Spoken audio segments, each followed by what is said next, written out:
I used to think the worst thing a father could do was leave, walk out, slam the door, disappear into some other life, and never look back. That's the version of abandonment we all recognize, right? The empty chair, the missing man, the kid growing up wondering why they weren't enough to make him stay. But I'm going to tell you something I've never said out loud before, and I need you to hear it, really hear it, because it cost me everything. I never left. I was there. My name was on the mortgage. My shoes were by the door. My jacket hung in the same closet as my wife's coat and my daughter's tiny rain boots. On paper, I was present. On paper, I was a father. On paper, I was a husband who came home every night. But my daughter drew a picture of her family in class one day. Her mother, herself, and their house. That's it. 3 things. When her teacher asked where her daddy was, my 9-year-old daughter said, "He doesn't live with us. He lives at work." She didn't say it with sadness. She said it the way you'd describe a fact about the weather, like it was just the way things were, like she'd already accepted it so deeply that it didn't even hurt anymore. That's worse than leaving. I need you to understand that leaving is a single act. What I did was slower, quieter. I was in the house, but never in the room. I was on the lease, but never in the moment. I funded every part of my daughter's childhood, and attended almost none of it. I didn't miss her life because I was gone. I missed it because I was right there and still chose something else every single day. For 9 years, my name is Merrick, and I didn't lose my wife and daughter because of some catastrophic mistake. No affair, no scandal, no blow-up at the dinner table. I lost them because of every ordinary moment I treated like it didn't matter, every school pickup I skipped, every bedtime I missed, every time my daughter looked at the door and I wasn't the one walking through it. I've been carrying this for 3 years. I've rehearsed it in my head 1,000 times, cleaned it up, softened the edges, found ways to make myself sound less terrible. I'm done doing that. Tonight I'm telling it the way it actually happened. No armor, no edits, just the truth about how a man can destroy his family without ever raising his voice. If you're willing to hear me out, I'm asking you to subscribe to this channel, not for me. I haven't earned anything from you yet, but somewhere in your life, there's a man who thinks he's providing when he's actually disappearing. There's a child adjusting to an empty seat like it's normal. This story might be the thing that reaches them before it's too late. So stay with me. I need to get this off my chest. I met Colette during a blackout, not a metaphor. A literal power outage. August, 7 years before everything fell apart. The whole block went dark. Transformers blew. No AC, no elevators, nothing. I was working late at a development firm downtown, the kind of company that measured your loyalty by how many meals you were willing to skip. When the power cut, the emergency lighting in the stairwell was this sickly yellow that made my teeth hurt, so I walked outside just to breathe. She was sitting on the steps of the building next door, holding a candle she'd taken from the restaurant where she worked, just sitting there, calm, like the city losing power was the most natural thing in the world and everyone else was overreacting. She looked up at me and said, "You look like a man who forgot what the sky looks like." I laughed. She didn't. She wasn't joking. She was reading me, accurately, within 5 seconds of seeing my face. That was Colette. She didn't make small talk. She made observations that landed like X-rays, and you either stayed and dealt with what she saw, or you walked away. Most people walked away. I stayed. I don't know why. Maybe because the dark made it easier to be honest. Maybe because I was tired and my defenses were down. Maybe because she had this way of looking at you that made lying feel like more effort than just telling the truth. We sat on those steps for 2 hours. She told me she was finishing a teaching degree, that she'd moved to the city alone at 19 with money she'd saved from 3 years of waitressing, that she believed people revealed who they really were when the lights went out because there was nothing left to perform behind. I told her I was an associate project manager, which was a polished way of saying I handled everything my boss considered beneath him, and that I hadn't called my mother in 6 weeks. She tilted her head and said, "That's not a fact about you. That's a confession." 2 hours. That's all it took. By the time the streetlights flickered back on, I knew I was going to see her again. Not because I decided to, because not seeing her felt like something I'd regret for the rest of my life. Now, here's where I need to stop and be honest with you. Because I just caught myself doing the thing I always do. I'm telling you this love story, and I'm making it sound cinematic. The blackout, the candle, the beautiful stranger who saw right through me. It sounds like a movie, right? And that's the version I've been telling for years because it's flattering. It makes me seem like a man who recognized something extraordinary and had the wisdom to hold on to it. But you want to know what I actually remember most clearly from that year? Not the first time I told Colette I loved her. Not the night I asked her to move in.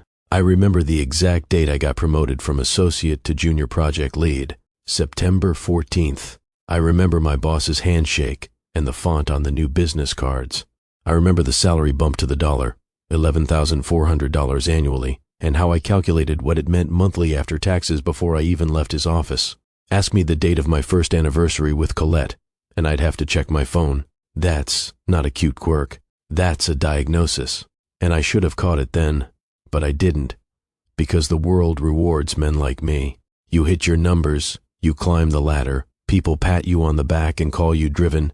Nobody pulls you aside and says, "Hey, you remember your race to the penny, but you can't remember the first time your girlfriend cried in front of you." That's not ambition, that's a warning sign. Nobody said that, and I wouldn't have listened if they had.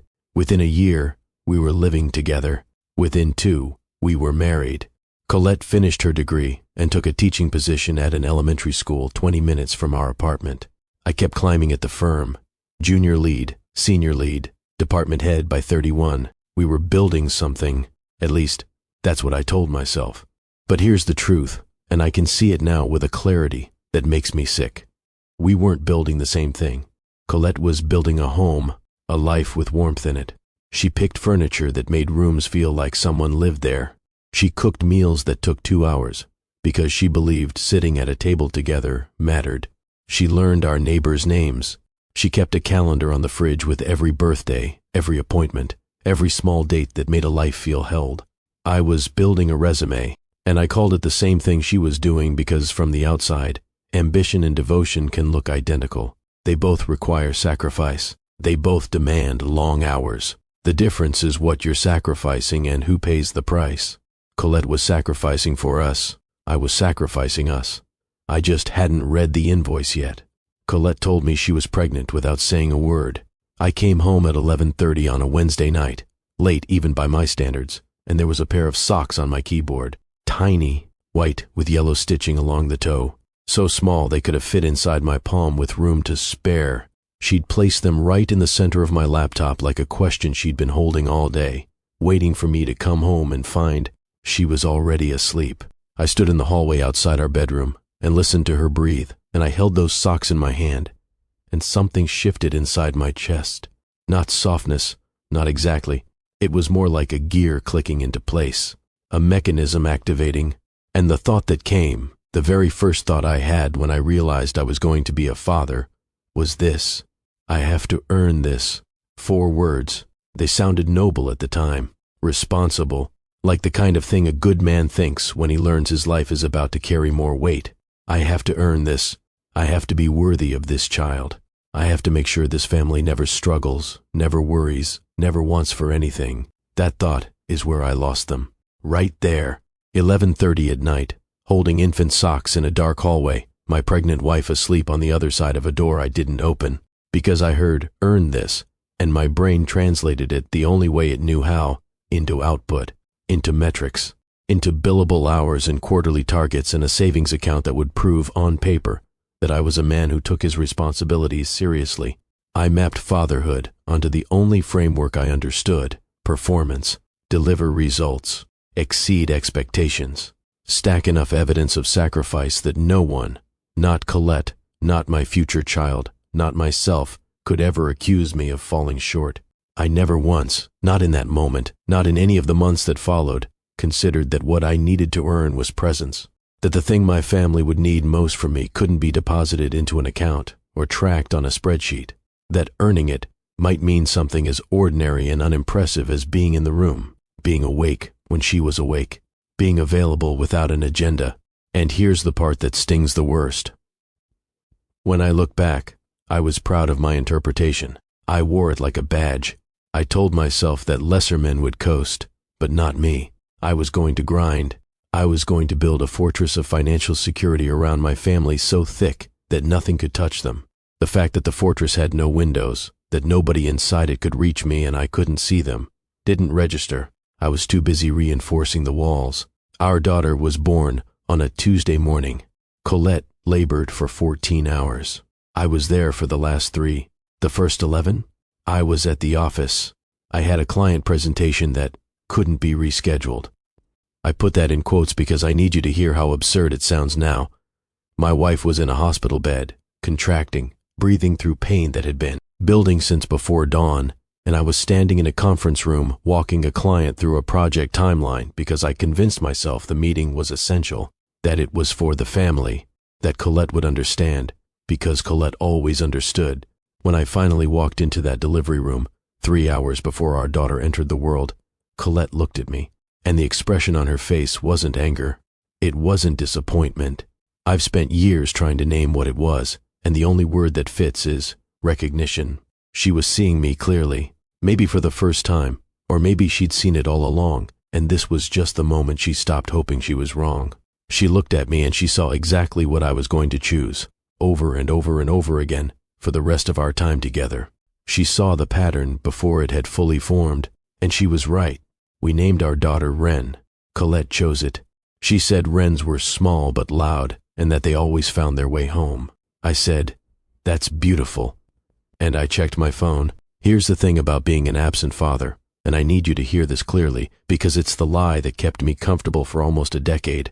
You don't experience it as absence. Not from the inside. From the inside, it feels like strategy. Every missed bedtime is an investment.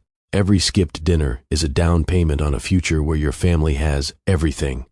You tell yourself that story so many times that the story becomes the truth, and the actual truth, the one your daughter is living every single day while you're in a conference room, becomes background noise, static, something happening in another room that you'll get to eventually, when the timing is better, when the quarter closes, when things slow down.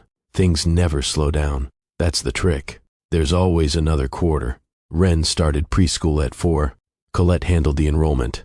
She researched the schools, toured 3 of them on her own, filled out the paperwork, bought the supplies, labeled every crayon and folder with Wren's name in her careful handwriting.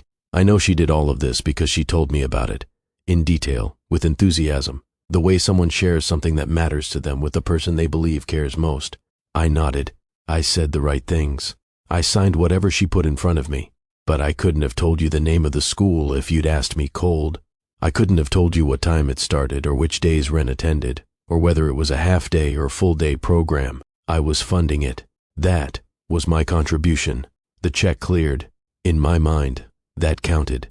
The first day of preschool, Colette sent me a photo. Wren standing at the school entrance in a yellow backpack almost bigger than her body, chin tilted up like she was about to walk into the building and take it over. Her face was doing this thing, half excitement, half terror, that only 4-year-olds can pull off, where the bravery and the fear are sitting right on top of each other and neither one has won yet. I replied with a thumbs up emoji. A thumbs up for my daughter's first day of school. The same response I'd give a coworker confirming a meeting time. The same hollow little gesture I'd send to acknowledge a lunch order or a calendar invite.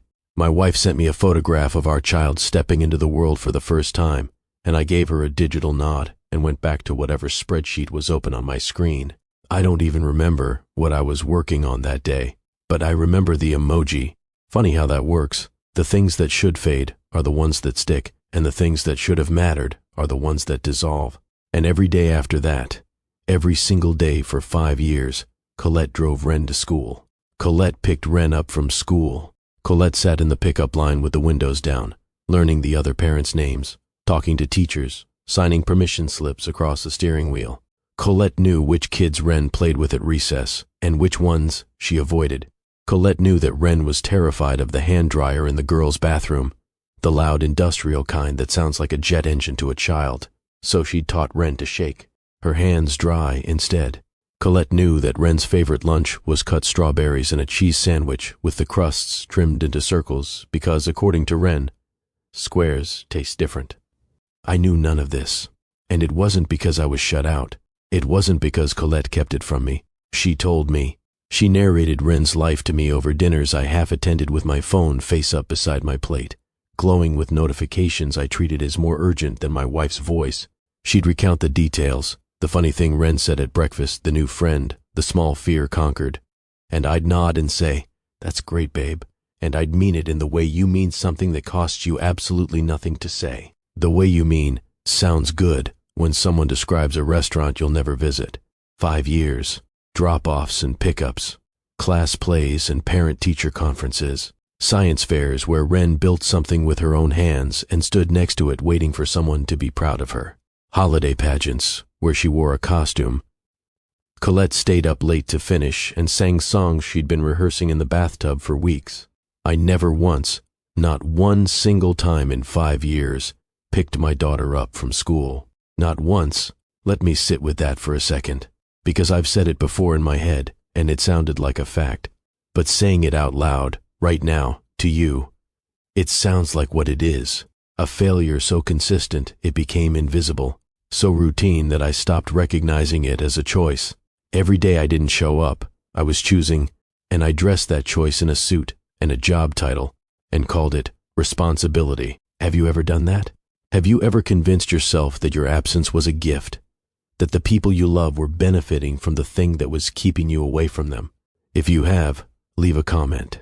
Tell me about it. I need to know I'm not the only person who told himself that lie, because I believed it for 9 years and it cost me my family. Colette asked me. I want to be clear about that because it would be convenient to pretend she didn't, to act like she quietly accepted the arrangement and never pushed back. She pushed back, more than once, more than a dozen times. She gave me chances I didn't deserve and openings I refused to walk through. And every single time I had an answer ready. She'd say, "Can you grab Ren on Thursday? I have a faculty meeting that runs late." And I'd say, "I'll try. I'll try." 2 words that sound like effort, but function as refusal. I'll try meant I had no intention of adjusting my schedule, but I didn't want the confrontation of saying no directly. I'll try meant the burden was still hers, because when Thursday came and I didn't show, I hadn't technically broken a promise. I'd tried, it just didn't work out. These things happen. You understand, right? She understood, just not the way I wanted her to. Other times she'd come at it from Ren's side, which was smarter because she knew, or hoped, that framing it around our daughter might reach whatever part of me was still accessible. She'd say, "It would mean the world to Ren if you were in the pickup line one day. She talks about it. She sees the other kids getting picked up by their dads and she asks why you're never there." And I'd say, and I swear to you, I said this with a straight face, with full conviction, like I was delivering wisdom, "Tell her daddy's working so she can have nice things. Tell her daddy's working so she can have nice things." Like a $9 cheese sandwich with the crusts cut off required a 60-hour work week. Like a child who just wanted to see her father's face in the pickup line, needed to be educated about the economics of sacrifice. I took my daughter's longing, this small, pure, devastating request to simply be collected from school by her own father, and I repackaged it as a lesson in gratitude, as if she was the one who didn't understand, as if a child asking, "Where's my dad?" was a problem of perspective and not a consequence of my choices. After those conversations, Colette would go quiet, not the sharp kind of quiet that precedes an argument. I could have handled that. Arguments have structure. You defend, you counter, you negotiate. This was different. This was the quiet of someone standing at a door they've knocked on so many times their knuckles are raw, and they're realizing, slowly, with a sadness that doesn't have anywhere to go, that the person on the other side can hear them just fine. He simply decided not to answer. She was speaking a language I had chosen not to learn, and eventually, the way anyone would, she stopped speaking it. Now, I have to stop here and do something uncomfortable, because if I don't, this whole confession is just another performance. The logic wasn't entirely wrong.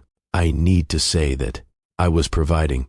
The mortgage was paid every month, on time, without stress. Ren's school tuition was covered. We moved into a house when she turned 6.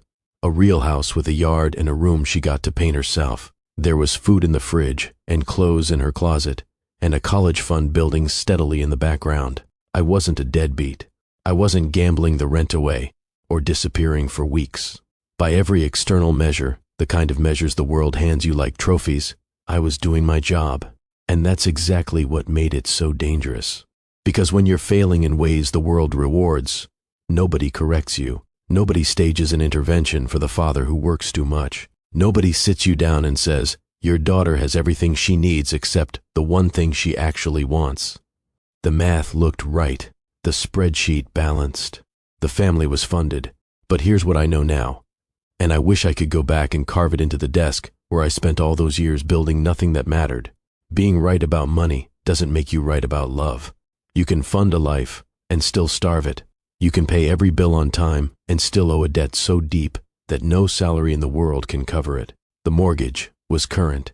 The marriage was bankrupt. The numbers added up. The family didn't, and I couldn't see it because the armor of that logic was so well constructed, so airtight, so praised by everyone around me that I mistook it for protection. I didn't realize it was a wall, and I was on the wrong side of it. Ren turned 7 on a Saturday in October.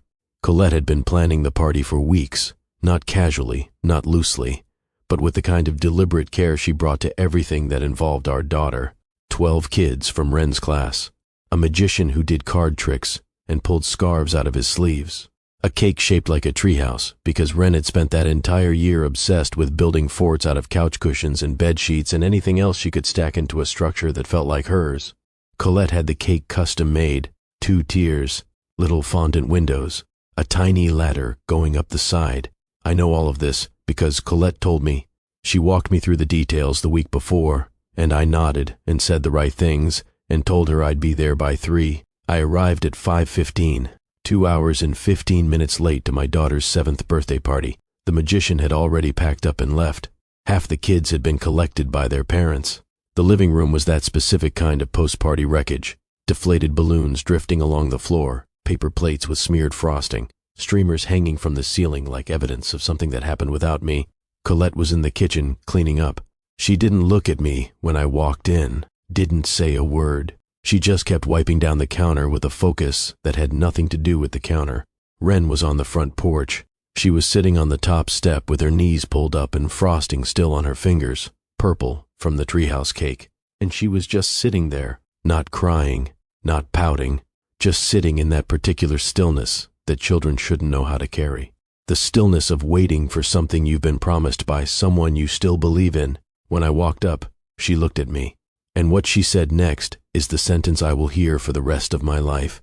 It's okay, Daddy. Mama said you were coming. Not, you're late. Not, you missed it. Not, where were you? Which is what any child would have been entitled to say. Instead, she comforted me. She reassured me, like my arrival, 2 hours after it mattered, was still a victory because it proved she'd been right to wait. She'd been sitting on that porch, probably for a long time, and when other kids asked where her dad was, or when other parents glanced around with that quiet pity that's worse than anything they could say out loud, Ren had been defending me, holding the line, telling anyone who'd listen that her daddy was on his way. A 7-year-old, holding tension in her small body for hours, performing faith in a man who kept giving her nothing to have faith in. I picked her up, and she pressed her face into my neck, and I felt her body do something that broke me open in a way I didn't fully understand until years later. She relaxed.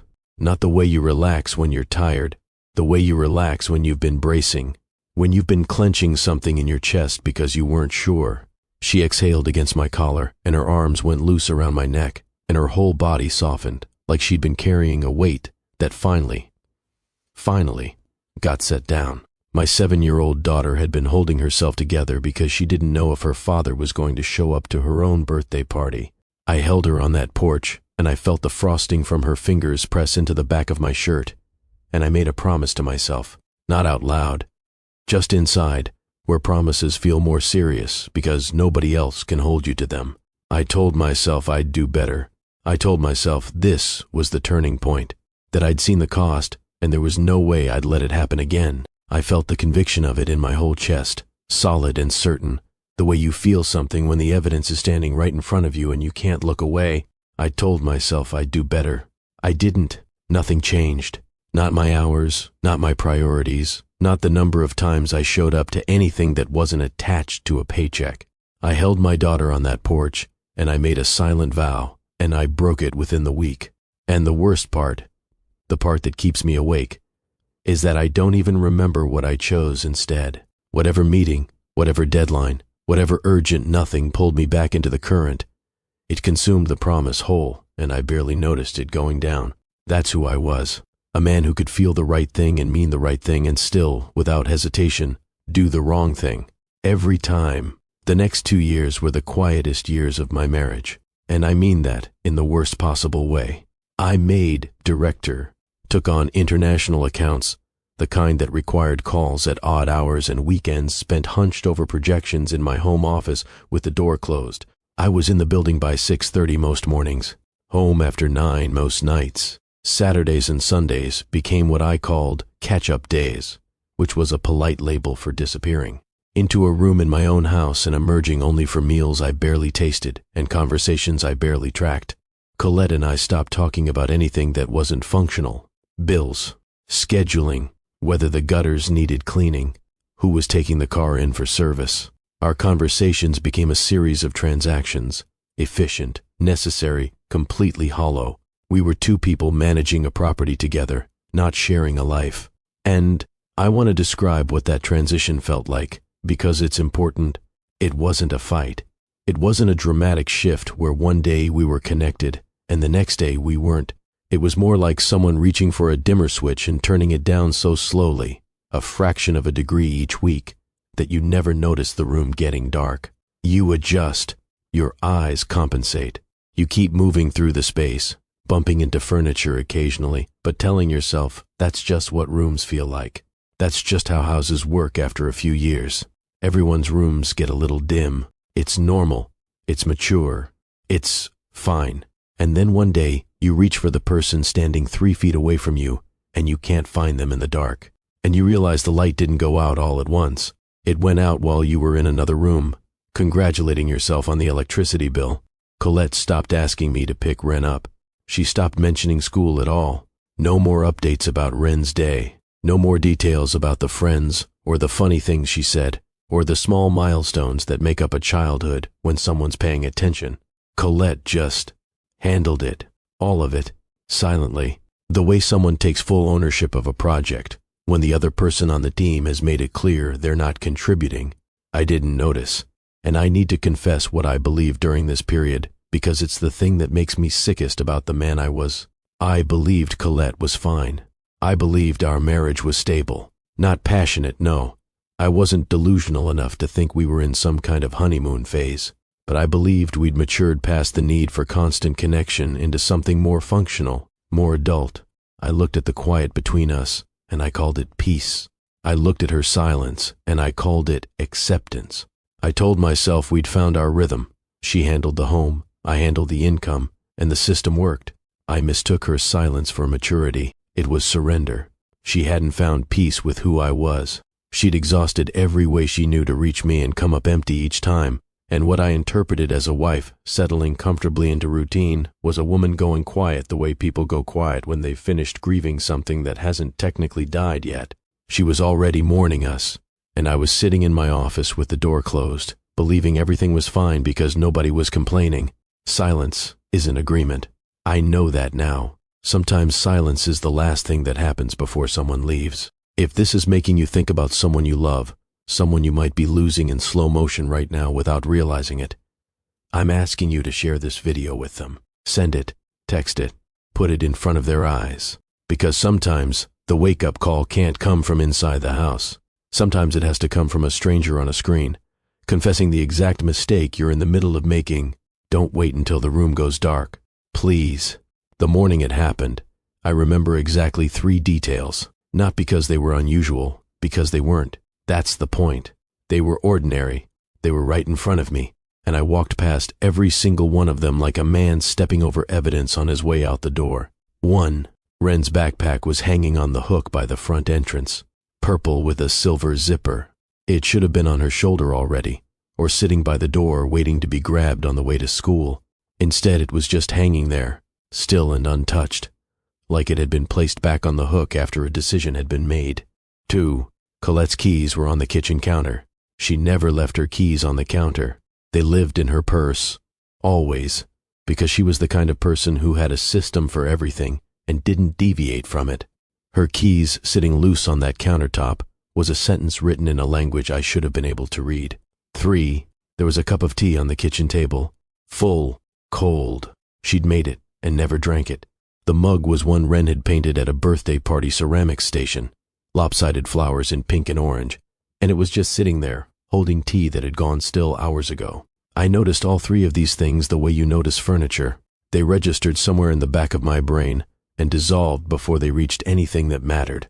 I cataloged them and discarded them in the same breath because I was already thinking about the day ahead, the commute, the morning stand-up, the project review at 10. I left the house at 6:45. I didn't say goodbye to Colette because she was in Wren's room with the door mostly closed, and I assumed they were doing the morning routine, getting dressed, brushing teeth, packing the lunch I never made. I didn't say goodbye to Wren because I never did. That was Colette's territory. Mornings belonged to them, the same way evenings belonged to my inbox. I closed the front door behind me, and I drove to the office, and I spent the next 10 hours building someone else's project while my own house burned to the ground. When I came home that night, the house was empty. Not, they went to grab dinner, empty. Not, Colette took Wren to her mother's for the evening, empty. Empty in a way that changes the temperature of a room. Empty in a way you can feel in your teeth before your brain catches up. I walked through the hallway, and something was wrong with the walls. It took me a full minute to realize. The photos were gone, the framed pictures that had lined the hallway since we moved in. Colette and Wren at the beach, Wren's first day of school shots, year after year. The one candid of all 3 of us that Colette's mother had taken at Thanksgiving. The only photo where we looked like what I thought we were, all gone. Clean nail holes in the drywall, like small, precise wounds. The closets were half cleared. Colette's side, stripped. Wren's room, gutted of everything that mattered.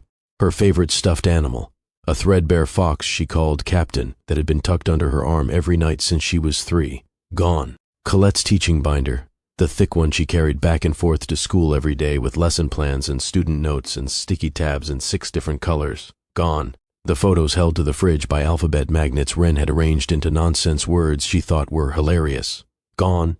And on the kitchen table, right beside that cold cup of tea she never drank, sitting in the mug our daughter painted with lopsided flowers, was a letter. Before I tell you what she wrote, I need to ask you something. If you've been watching this far, if you're still here, still listening, hit that like button. Not because I've earned it. I haven't earned anything yet. But what comes next is the part I couldn't face for 6 months.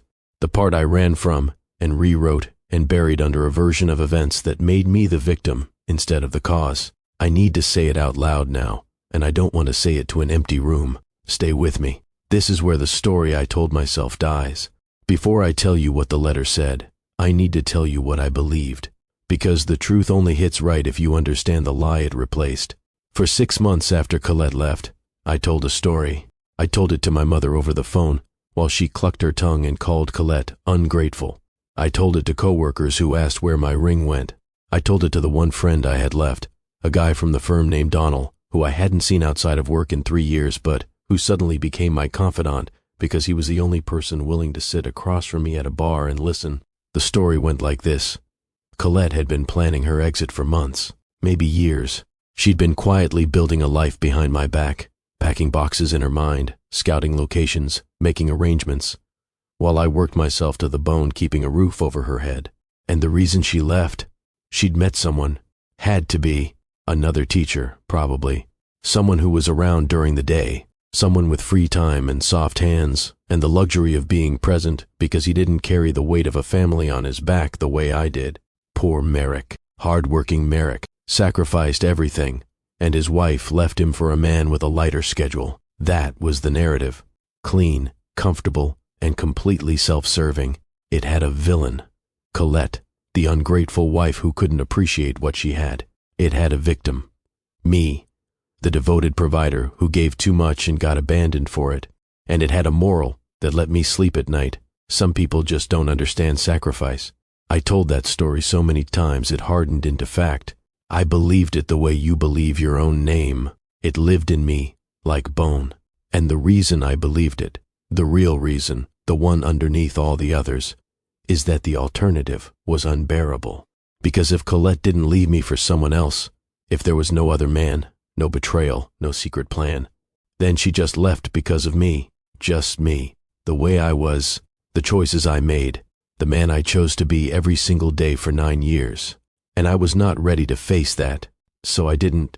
For 6 months, I wrapped myself in victimhood like it was a blanket, and I pulled it over my head, and I refused to look at the letter that was sitting in my desk drawer, read once in shock the night I found it, and then buried under paperwork like something radioactive. But the letter didn't care about my timeline. The truth doesn't wait for you to be ready. It just sits there, patient, until you run out of places to hide. So here's what Colette actually wrote. Not word for word, I won't do that to her, but the substance of it. The 4 paragraphs that took the story I'd been telling and dismantled it like a house built on sand. There was no other man. She said that first, like she knew I'd need to hear it before I could process anything else. No affair, no secret relationship, no one waiting in the wings. She hadn't been planning this for years. She hadn't been packing mental boxes or scouting escape routes while I was at the office. What there was, what had actually happened, what I would have known about if I'd been paying even the smallest amount of attention, was a parent-teacher conference, 6 weeks before she left, a conference that she'd put on our shared calendar 3 separate times, a conference I was supposed to attend, a conference I skipped because I had a quarterly review that I decided couldn't wait, even though it could have, even though every quarterly review I've ever attended has blurred into every other one, and I couldn't tell you a single detail from any of them if my life depended on it. At that conference, Ren's teacher told Colette about a class assignment. The kids had been asked to draw their families. Ren drew 3 things: her mother, herself, and their house. No father, no 4th figure, no man standing at the edge of the frame or sitting in a car or waving from a distance. Just Colette, Ren, and the place where they lived. When the teacher asked Ren where her daddy was, my daughter, 9 years old, sitting at a desk with crayons in her hand, said, "He doesn't live with us. He lives at work." She didn't say it with sadness. She didn't say it with anger or confusion or longing. She said it like a fact, like she was describing the location of a piece of furniture, the way you'd say your winter coat is in the hall closet or your old textbooks are in a storage unit across town. It exists. It's yours, on paper, but you never go there, and nothing inside it matters to your daily life. That's what I was to my daughter. A storage unit, a concept, a thumbs-up emoji on her first day of school, and an empty seat at every event since. Colette wrote that she sat in her car in the school parking lot after that conference, and something inside her went quiet. She was specific about that word. Not broken, not shattered, not destroyed. Quiet.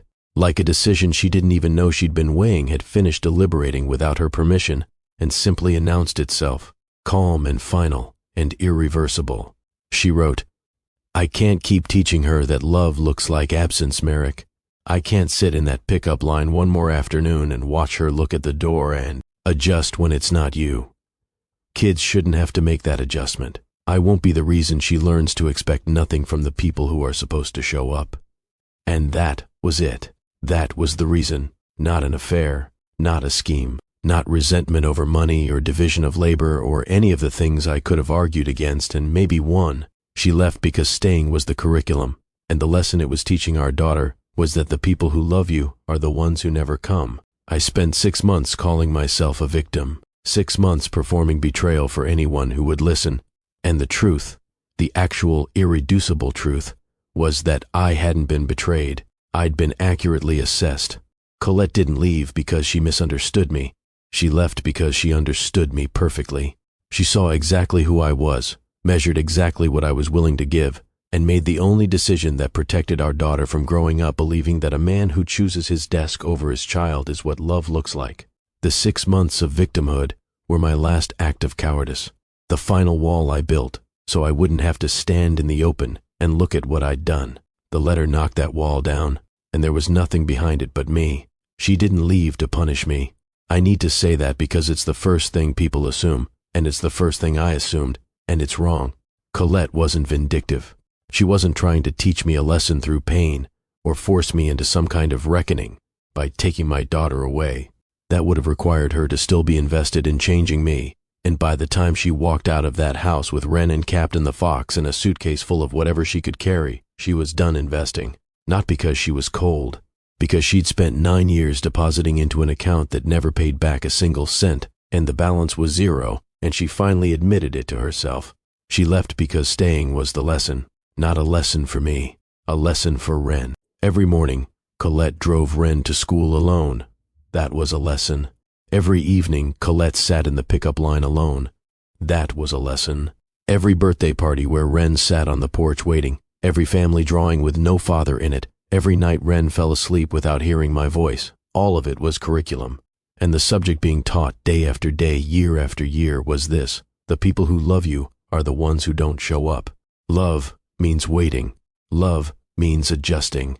Love means learning to fill the space where someone should be standing and pretending the gap doesn't exist. Colette was a teacher. She understood what children absorb. She understood that kids don't learn from what you tell them. They learn from what they live. And Wren was living a masterclass in lowered expectations. She was learning, at 9 years old, to stop looking at the door, to stop expecting her father to be the one who walked through it. And once a child stops expecting that, once they make peace with absence as normal, something inside them closes. Quietly, permanently, a door of their own that they shut because keeping it open hurts too much. Colette refused to let that door close. That's what I couldn't see from inside my own version of the story.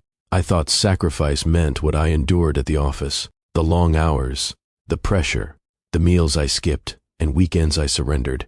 I thought I was the one paying the price, and I thought that price entitled me to something: patience, understanding, gratitude. But the real sacrifice, the one that actually costs you something, isn't about what you grind through when nobody's watching. It's about what you choose when both options are right in front of you: the pickup line or the conference call, the second-grade play or the overflowing inbox, your daughter's face when she walks out of school and scans the line of cars, looking for yours, presence when presence is inconvenient. That's the sacrifice that matters, and it's the one I never made, not once, because I was too busy making the kind of sacrifice the world applauds, the kind that looks impressive on a resume and leaves your daughter drawing a family portrait with an empty space where you should have been. It took me 4 months to find them. 4 months of an empty house that still smelled like Colette's tea and Wren's strawberry shampoo. 4 months of opening the fridge and seeing the bare spots where alphabet magnets used to hold up drawings I never studied closely enough. 4 months of walking past Wren's bedroom door, which I kept closed because looking at the stripped walls and the bare mattress and the space where Captain the Fox used to sit propped against her pillow made my chest do something I didn't have language for. Colette hadn't vanished. She wasn't hiding.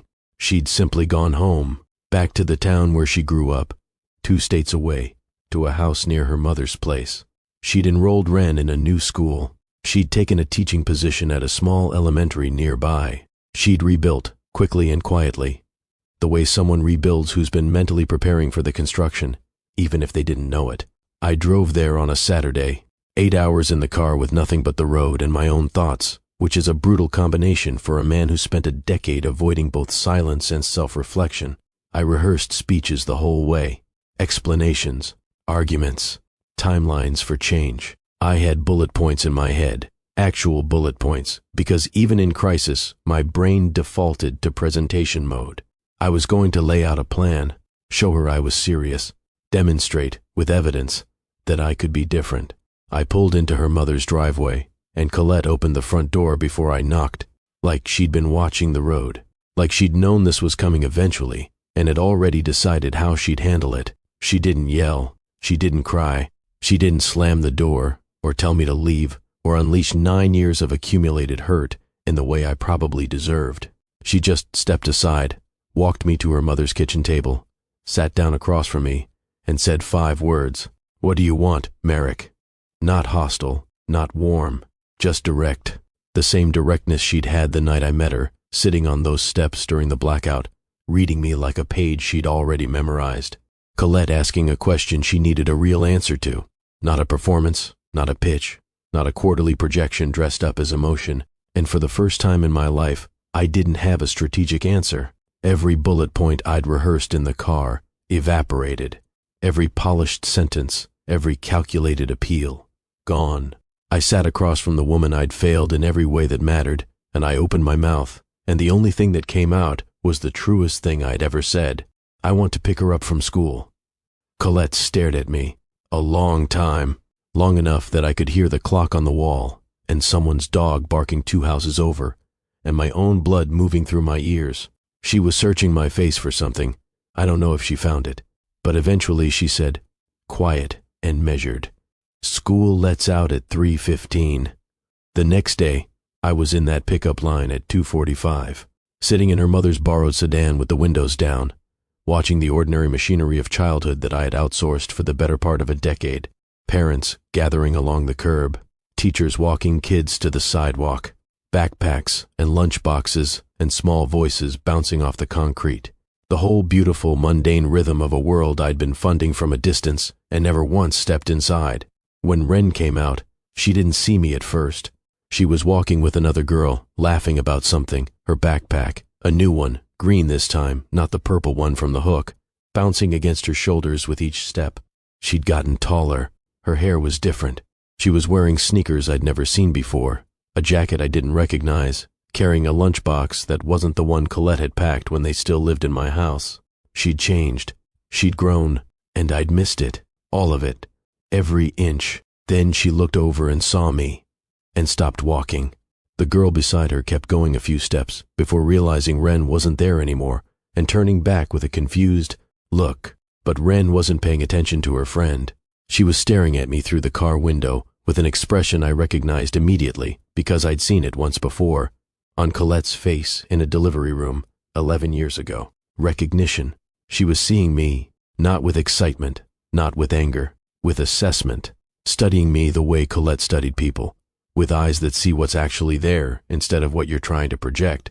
She walked over, slowly, opened the passenger door, climbed in, pulled the seatbelt across her chest, and clicked it into place, looked straight ahead through the windshield at the other cars pulling away, the other kids being collected by parents who did this every day without considering it extraordinary, then very quietly, without turning her head, "Are you picking me up tomorrow too?" My throat closed.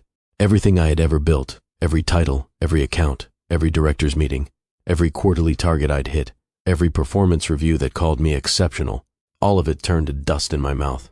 Because my daughter wasn't asking me for a promise. She was asking me for a pattern. She'd been let down by promises. She didn't trust words anymore. She wanted to know if this was a moment, or if it was a change, if I was visiting, or if I was staying. She was 9 years old, and she had the wisdom to know the difference. "Yeah," I said. "Tomorrow too." She nodded once, still looking forward, and we drove to her grandmother's house in silence. And it was the most important drive of my entire life. I'm not going to give you a clean ending. I don't have one. Clean endings are for men who caught themselves in time, and I didn't catch myself. I was caught. By a letter, by a drawing with no father in it, by a 9-year-old girl asking me a question that should have been unnecessary. Colette and I aren't back together. I don't know if we will be. Some mornings, I think we're closer to something. Other mornings I see the way she looks at me. Patient but careful, the way you'd watch someone who burned your house down trying to learn how to use a hammer, and I understand that trust isn't a thing you rebuild with one good month or one honest conversation. Trust is a construction site. You pour foundation. You wait for it to set. You pour more, and when you've broken as many promises as I did, the site is enormous, and the weather doesn't always cooperate, and some days you show up and realize the ground still isn't ready to hold anything yet. But I pick Wren up from school every day. Every single day. I'm in that line at 2:45 and I wait, and when she walks out, sometimes she waves and sometimes she's too deep in conversation with her friend to notice me right away. And both of those things are fine because I'm there. She doesn't have to scan the line. She doesn't have to wonder. She doesn't have to defend my absence to anyone or sit on a porch holding tension in her body because she isn't sure. I know her teacher's name, Mrs. Okafor, who keeps succulents on her desk and gives extra credit for creative writing.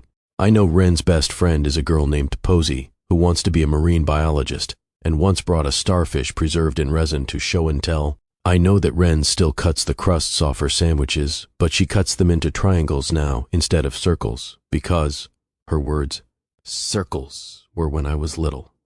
She's not little anymore. She's growing into someone with opinions and preferences and a sense of humor that catches me off guard at least once a week. And I'm watching it happen. Not from a desk 45 minutes away. Not through a photo on my phone answered with an emoji. I'm in the room, at the table, in the car at 2:45, with the windows down, and nowhere else I need to be. That's all I have to offer you. Not a philosophy, not a framework, not some formula for being a better man. Just this. The people who love you are not waiting for your success. They are not waiting for the promotion, the raise, the milestone that finally proves you've made it. They are waiting for you, your actual physical present self, sitting across from them, listening to them, showing up at the places where showing up is the only thing that matters. And every day you choose not to. Every day you pick the desk over the door, they adjust.